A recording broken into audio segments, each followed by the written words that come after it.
sepotong roti yang menyebabkan pendosa masuk surga. Di kisah ini berawal dari Jazirah Arab.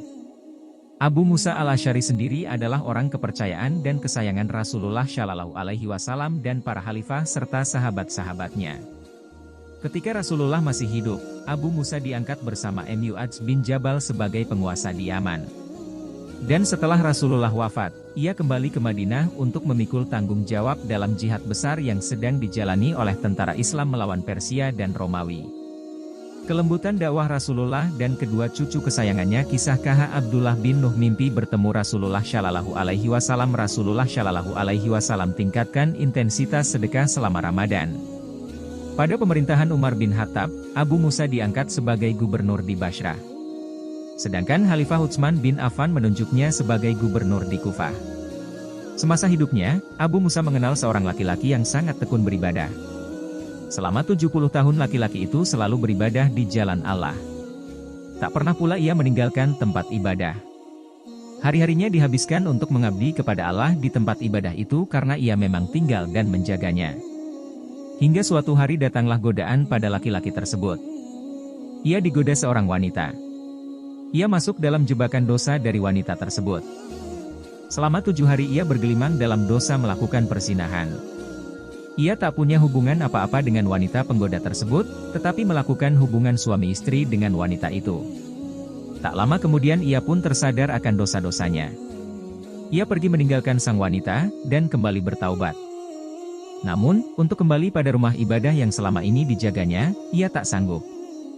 Ia bertaubat, kembali beribadah di jalan Allah, tetapi ia merasa tak pantas lagi berada di tempat tersebut. Akhirnya ia memutuskan untuk mengembara. Kemanapun kakinya melangkah, sholat, sujud, zikir, dan ibadah lainnya tak pernah ditinggalkannya. Dalam pengembaraannya tersebut, akhirnya sampailah ia ke sebuah pondok reot yang di dalamnya telah tinggal 12 fakir miskin. Ia bermaksud bermalam di sana karena badannya telah letih karena melakukan perjalanan yang sangat jauh. Ia pun jatuh tertidur bersama penghuni lainnya di tempat tersebut. Rupanya, di dekat pondok tinggallah seorang dermawan yang setiap malamnya selalu membagi makanan bagi fakir miskin yang tinggal di lingkungan sekitarnya. Biasanya ia membagi-bagikan roti. Ia pun selalu adil membagikan 1 potong roti untuk masing-masing orang yang tinggal di pondok tersebut.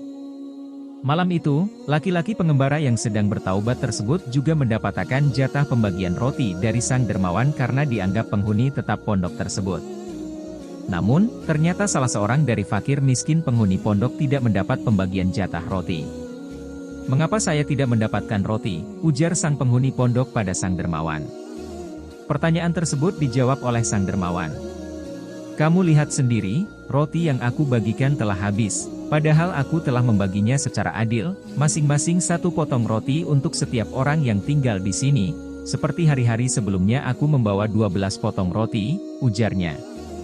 Mendengar ungkapan dari orang yang membagikan roti tersebut, maka lelaki yang sedang bertaubat itu lalu mengambil roti yang telah diberikan kepadanya dan memberikannya kepada orang yang tidak mendapat bagian tadi. Padahal, perjalanan jauh sebenarnya telah menguras energinya. Apalagi, ia menjalaninya dengan perut kosong. Di tangannya telah ada 1 makanan yang bisa mengisi perutnya. Namun, karena ia merasa itu bukan haknya, ia rela kembali merasakan lapar dan memberikan sepotong roti tersebut pada yang berhak. Keesokan harinya, laki-laki pengembara yang sedang bertaubat itu meninggal dunia. Di hadapan Allah, ditimbanglah amal ibadah yang pernah dilakukan oleh orang yang bertaubat itu selama lebih kurang 70 tahun dengan dosa yang dilakukannya selama 7 malam.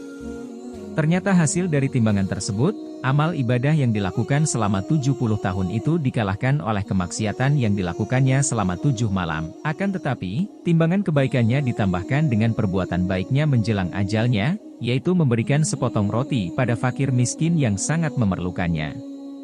Ternyata amal tersebut dapat mengalahkan perbuatan dosanya selama 7 malam itu. Kepada anaknya Abu Musa berkata, "Wahai anakku, ingatlah olehmu akan orang yang memiliki sepotong roti itu. Amal sedekah bisa menyelamatkan umat manusia dari api neraka. Apalagi, yang bersedekah tersebut merupakan orang yang juga sebenarnya sangat membutuhkan harta tersebut." Rasulullah Shallallahu Alaihi Wasallam bersabda, 1 dirham bisa mengalahkan 100.000 dirham.